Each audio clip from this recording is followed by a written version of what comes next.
اہل زاویہ کی طرف سے آپ سب کی خدمت میں سلام پہنچے۔ میرا آج کا موضوع ہے خدا سے زیادہ جراثیموں کا خوف۔ اشفاق احمد کہتے ہیں کہ ہم جب بچپن میں تھے تو اپنے دیگر ساتھیوں سے لڑائی بھی ہوتی تھی، ناراضگی بھی، لیکن مجھے یاد نہیں پڑتا کہ ہم میں سے کسی کو بھی اگلے دن کسی کو منانے کی ضرورت پیش آتی ہو یا کوئی گلہ دل میں رہ گیا ہو۔ ویسے ہی ہنستے کھیلتے لڑتے جھگڑتے دن گزر جاتا تھا، لیکن اب ہم نے اپنا الگ ہی طرز فکر اختیار کر لیا ہے۔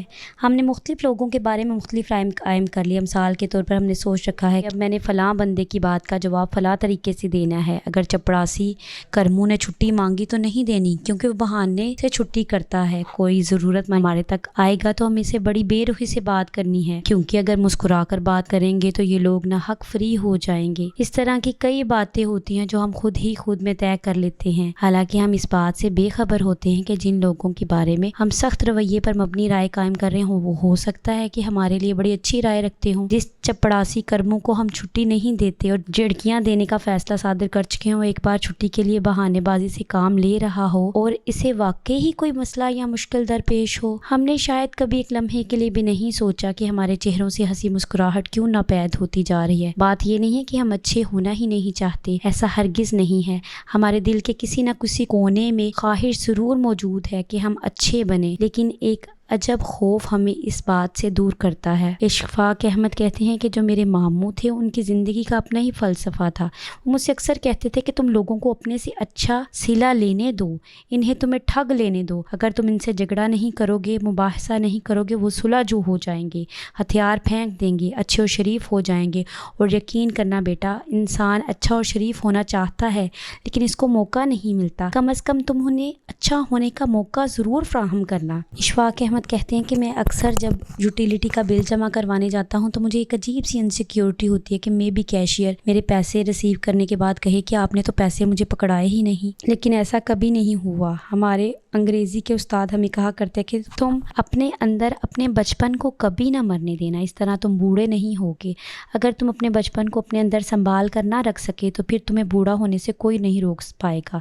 شاید ضرورت اس بات کی ہے کہ ہم سب اپنے اندر بچپن کی وہ خوبیاں اجاگر کریں جو نفرت، حسد اور اس جیسی برائیوں سے پاک ہوتی ہیں۔ محبت بچپن کا خاصہ ہے۔ معصوم شرارتیں اور بونگیاں ذہنی تندرستی کے لیے بہت ضروری، اور ماہرین نفسیات اس بات پر بہت زور دیتے ہیں کہ کچھ وقت کے لیے خود پر ایسی کیفیت وارد کرنا بہت ضروری ہے جس میں اپنے تعارف سے ہٹ کر اپنے عہدے سے ایک طرف ہوتے ہوئے چند منٹوں کے لیے بچے بن جائیں۔ یہ ایسی چھوٹی چھوٹی باتیں ہیں جو ہمیں ایک دم سے دکھ و الم کی زندگی سے باہر نکال دیتی ہیں۔ ایک روز ہم ڈیرے پر بیٹھے ہوئے تھے، میں نے اپنے بابا جی سے پوچھا جناب دنیا اتنی خراب کیوں ہو گئی ہے، اس قدر مادہ پرست کیوں کر ہو گئی ہے؟ بابا جی نے جواب دیا کہ دنیا بہت اچھی ہے۔ جب ہم اس پر تنگ نظری سے نظر ڈالتے ہیں تو یہ ہمیں تنگ نظر دکھائی دیتی ہے، جب ہم اس پر کمینگی سے نظر دوڑاتے ہیں تو وہ ہمیں کمینی نظر آنے لگتی ہے، جب اسے خود غرضی سے دیکھتے ہیں تو خود غرض ہو جاتی ہے، لیکن جب اس پر کھلے دل، روشن آنکھ اور محبت بھری نظر سے نگاہ دوڑاتے ہیں تو پھر اسی دنیا میں کیسے پیارے پیارے لوگ نظر آنے لگتے ہیں۔ خواتین و حضرات، نیکی اور بدی دونوں کا وجود لازم و ملزوم ہے۔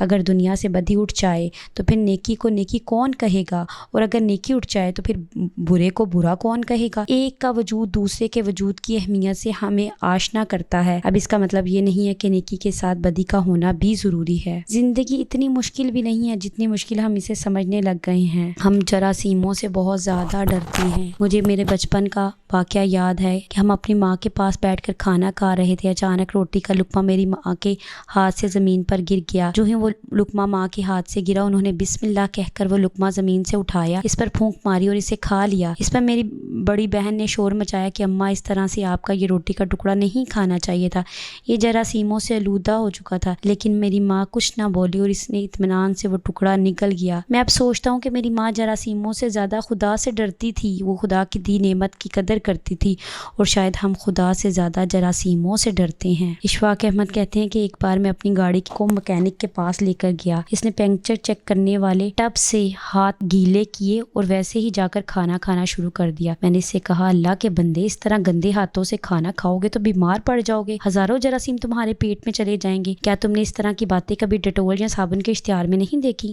اس نے جواب دیا صاحب، ہم جب ہاتھوں پر پہلا کلمہ پڑھ کر پانی ڈالتے ہیں تو سارے جراثیم خود بخود مر جاتے ہیں، اور جب بسم اللہ پڑھ کر روٹی کا لقمہ توڑتے ہیں تو جراثیم کی جگہ ہمارے پیٹ میں برکت اور صحت داخل ہوتی ہے۔ مجھے اس مکینک کی بات نے ہلا کر رکھ دیا۔ یہ اس کا توکل تھا جو اسے بیمار نہیں ہونے دیتا تھا۔ میں نے اسے اب بھی ملتا ہوں، اتنے سال گزرنے کے بعد بھی وہ مجھ سے زیادہ صحت مند ہے۔ اللہ آپ کو بچپن کی نرم خوئی اور توکل کی دولت اور آسانیاں تقسیم کرنے کا شرف عطا فرمائے۔ اللہ حافظ۔